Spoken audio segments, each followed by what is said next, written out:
Providence Mayor Brett Smiley is coming up in just a bit. But first, Governor McKee on his firing Providence City Councilman Miguel Sanchez, who worked in his constituent affairs office. The governor, pro-Israel, says simple. Sanchez's tweets on Gaza and the U.S. involved in genocide became too much of a distraction. He was an at-will employee. He checked with his lawyers. He's out.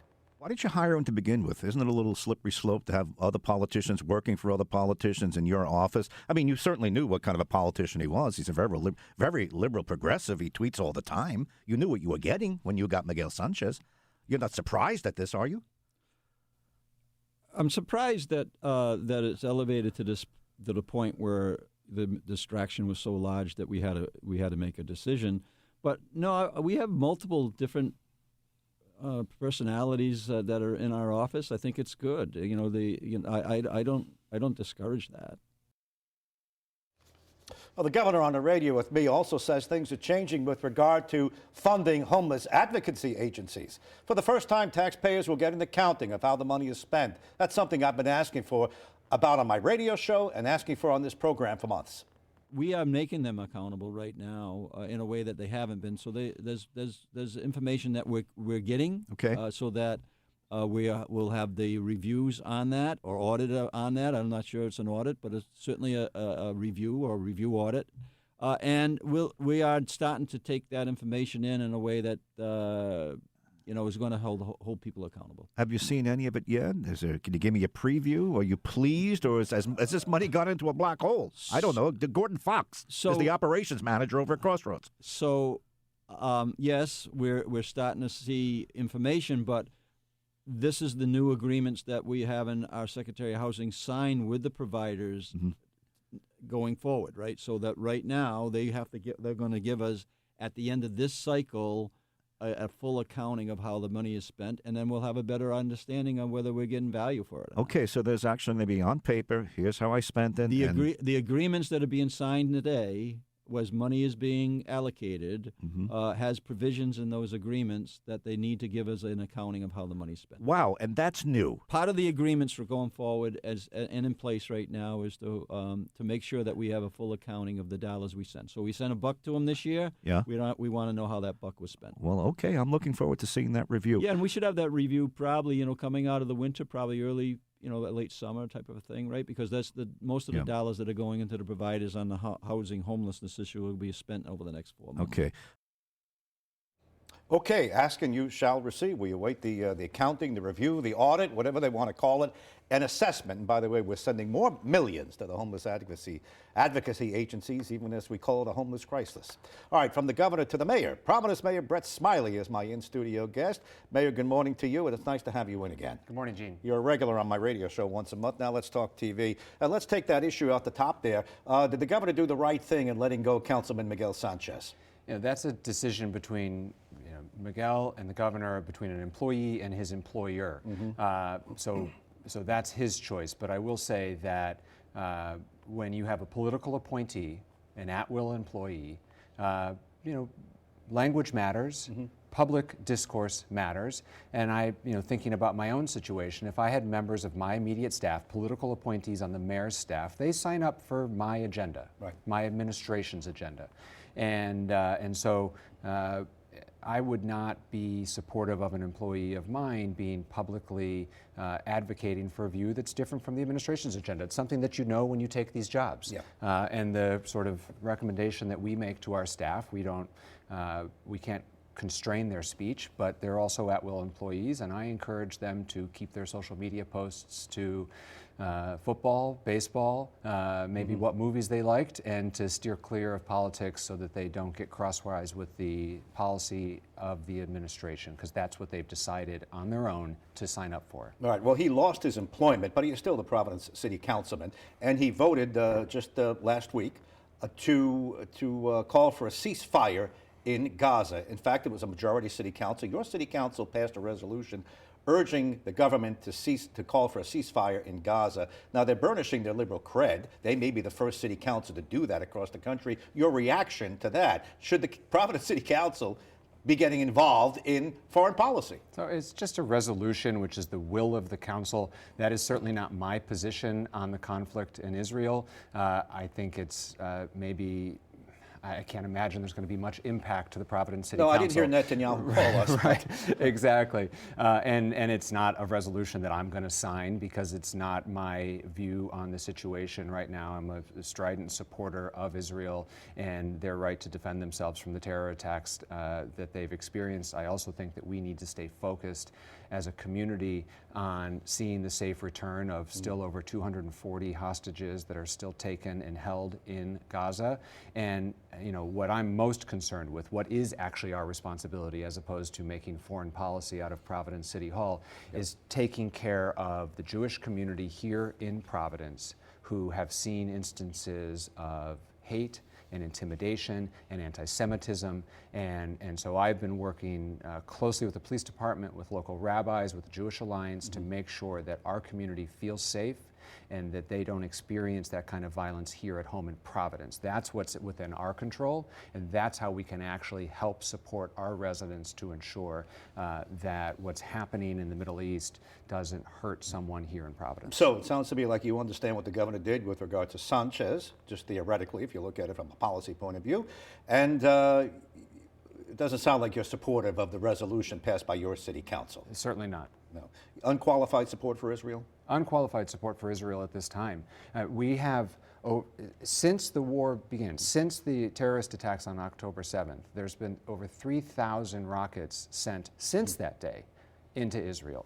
There are still over 240 hostages being held who have not been shown to either the Red Cross or the Red Crescent.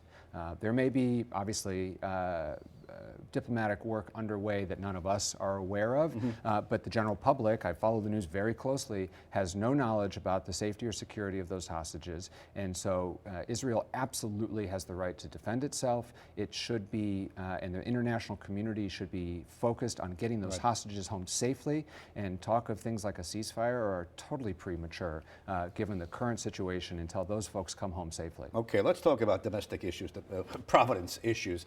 They're going to make a movie at the Armory. Yes. But after the movie company pulls out at some point, we have to fill that with something. When you were on the radio with me a couple of weeks ago, you said you've had interest from charter schools. Are they still interested in coming there? They are. They're not the only ones that have expressed interest.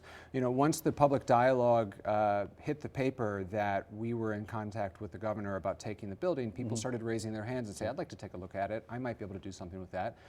We've heard from some housing developers, and we've heard from some charter school providers, and then we've heard from community members who have aspirations for the building.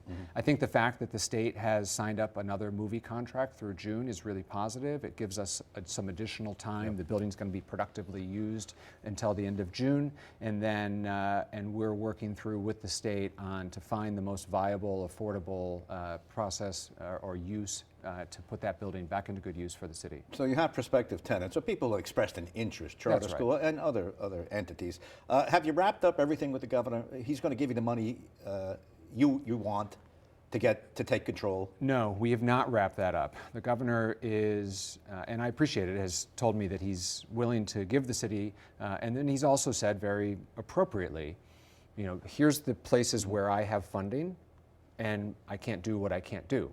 I can't make money out of nothing. And so we're working through, he has some housing funds, he has some school funds, he has some energy efficiency and telecommunications money. How do we access these different buckets of money that have already been appropriated by the General Assembly to the executive branch and state government to see if we can get to a place where we have a financial package that doesn't burden the city and that actually makes a viable project move forward. So we're working through all that right now. Okay, he has money to buy the Charles Gate, the old nursing home in your city, turn that into a homeless hotel, really. It'd be more than just a shelter. A shelter is cots on a big room on the floor. This would be private rooms, close the door, privacy. Do you support that? And has he asked you for more than one building?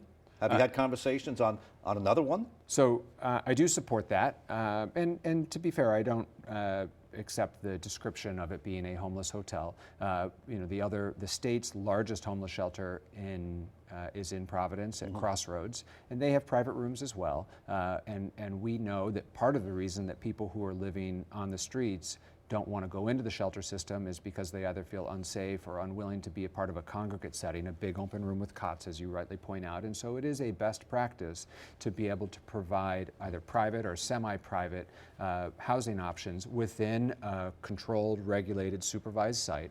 And this former nursing home that had gone out of business was really well laid out for it. They didn't spend extra money to construct these rooms. They were already built out in that way. And so I did support it. It wasn't a city building. They transacted privately with the owner. And there are no other plans right now for a large shelter in the city. But the State Housing Department, Stephen Pryor, the secretary, is working with communities throughout Rhode Island, including Providence, on smaller either temporary warming shelters for the winter or other settings to meet the growing need. And you know, you played it in the clip with the governor. It is factually true that the numbers of unhoused in Rhode Island has grown dramatically. And so we have to meet that need. What is important to me is that Providence doesn't and shouldn't bear the entire burden. And so I'm happy to see that Secretary Pryor is working with other municipalities to make sure that other communities are also taking their fair share of the obligation to provide shelter for those in need. And I'm happy to see we're finally going to get an audit and accounting of where these millions have been going. That's part of a new agreement. I'll ask you about that on the other side of the break. Stay with us. The mayor's going to be with us one more segment. Thank you for turning to 10, your news leader. 10 News Conference with Gene Valicenti continues right now. Welcome back. Mayor Brett Smiley from Providence is with me. Mayor, are you as surprised as I am to learn that for the first time the state is going to require a performance report where the millions are going when we give it to Crossroads and the other homeless agencies? I've been pushing for that for a while, and it appears that we're finally going to get one from the governor. I'm surprised it hasn't happened before either, but I'm glad that Secretary Pryor and Governor McKee are going to provide that. We are, you know, as we were just talking about, providing more services than ever to people who are unhoused in our community. And so as that obligation grows to the taxpayers, they have every right to know how those funds are being spent. Governor says if I give the money, I have to have an accounting. Yeah, all right. he's right. You are asking for more money. Well, you're going to correct me. It's not more money out of Lifespan, the hospital. You want money for the first time out of the hospital. Where do you stand with that? So we are finally in productive negotiations. It took months. The first meeting was October. I asked back in the spring to start negotiations. It took some while. I expressed frustration publicly, but I will say that we are now currently in a productive place. We have met. We have started to trade proposals. I'm optimistic that we will have an agreement.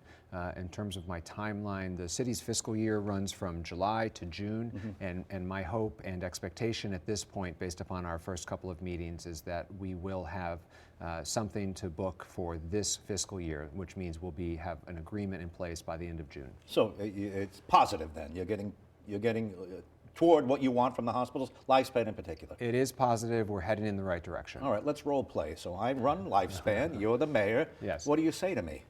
I say you are an important employer and a vital institution to the state, but you are a statewide asset.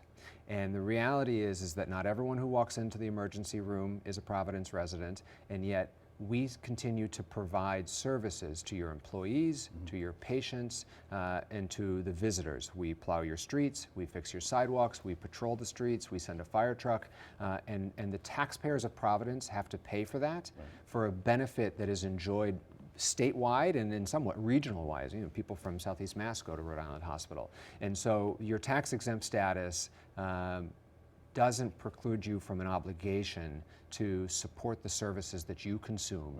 And it's unfair to city taxpayers to expect them to provide all that. And I say, Mayor, we're the state's largest employer. Thousands of people come here. They make money. Many of them live in your city of Providence. And you know what? Times are tough for the hospitals. We're always hemorrhaging money, right? We're always running in the red.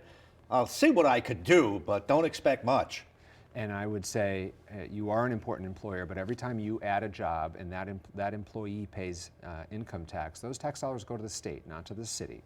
And I understand that the financial fortunes of the hospitals have ebbed and flowed. You've had good years and bad years. But your budget, Lifespan, is bigger than my budget. city of Providence, over $1 billion a year.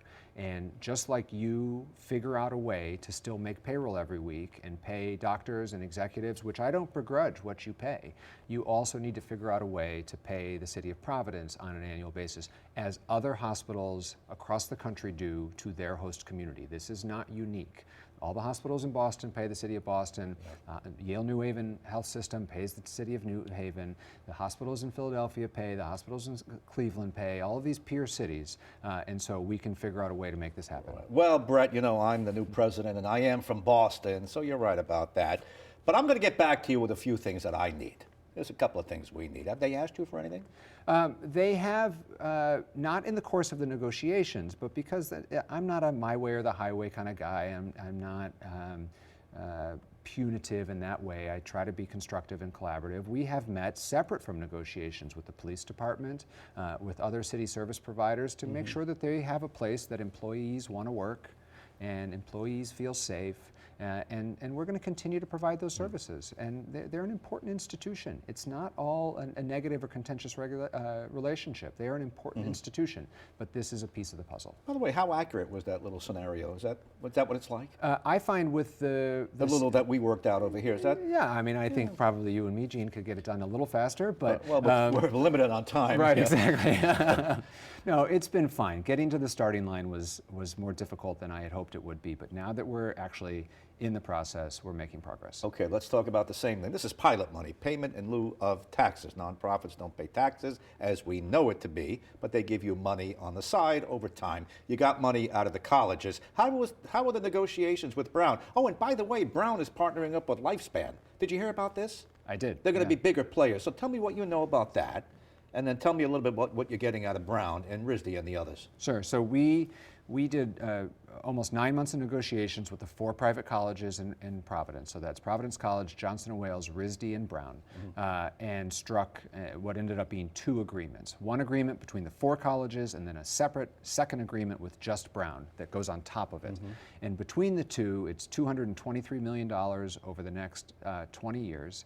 It is the most generous agreement in the country from the city's perspective, between colleges and their host community. We've actually, since we signed that agreement, we've gotten phone calls from other cities around the country saying, hey, can you show me your agreement? Oh, okay, and so particularly proud of that. I think we've set a new bar nationwide. And Brown stepped up in a big way. We would not have concluded those negotiations. I would not have been satisfied if Brown hadn't stepped forward with that secondary agreement that we called the MOA, where they added more money to the kitty because what the 4 colleges together came up with was simply not enough. Okay. I don't know a ton about the new affiliation between Brown and Lifespan. I think we all in Rhode Island care and should care about a vibrant, healthy healthcare system, and I think the Brown brand is great. I think it will help the reputation, just like in New Haven, it's Yale New Haven Healthcare. Right. I think Brown Healthcare, or whatever it ends up being called, is a positive brand identification to instill a greater sense of quality that people will choose to go to Lifespan.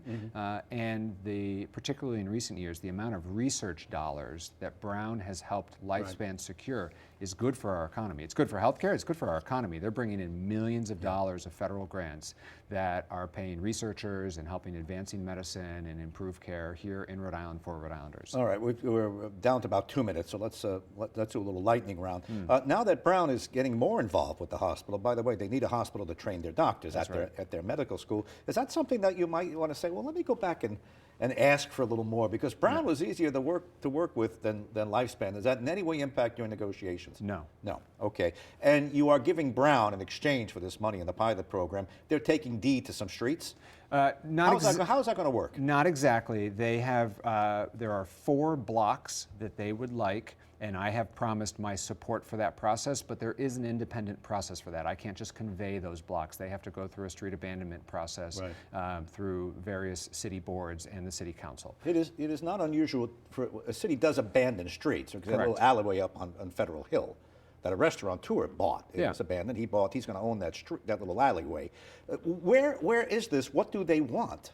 And is it closed to traffic, pedestrian more? What? The first blocks that I think you'll see them apply for are 2 blocks behind their medical school and in front of their new life sciences building. And their plan is to make it not closed to the public, but a pedestrian-only walkway to kind of complete the campus down there. Okay.